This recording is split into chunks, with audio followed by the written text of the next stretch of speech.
Alors, la réaction des trois principaux candidats à ce sondage. On commence avec vous, Madame la maire sortante Adeline Hazan. Un sondage qui vous donne battu. Un sondage qui me donne battu au deuxième tour, c'est vrai. En même temps, un sondage qui, si on regarde le premier tour, me fait faire jeu égal si on ajoute la liste que je conduis avec la liste du Front de gauche. Donc on fait 43-43 avec la droite. Donc ce premier tour n'est pas inquiétant. Le deuxième tour, évidemment, me donne perdante de 4 points. C'est vrai, j'en prends acte. Ce n'est pas un bon sondage. En même temps, nous sommes à 2 mois de l'élection.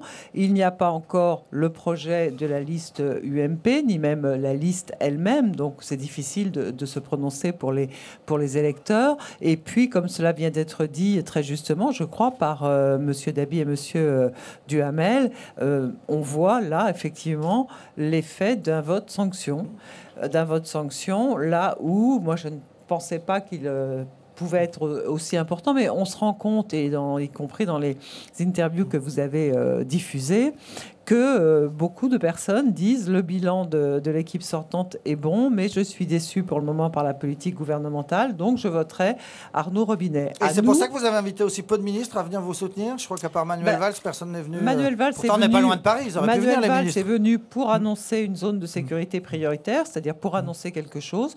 Moi, je pense que maintenant, on n'est plus au moment où on a besoin d'un défilé de ministres. Je crois que les habitants attendent de la proximité. Moi, je passe mes soirées à faire du porte-à-porte, à discuter avec les Rémois.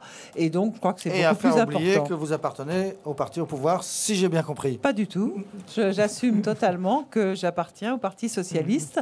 Simplement, il m'arrive de me démarquer du gouvernement, comme par exemple aujourd'hui, où j'avoue que je suis déçu que la loi famille... Alors ça, c'est l'actualité. On va y revenir.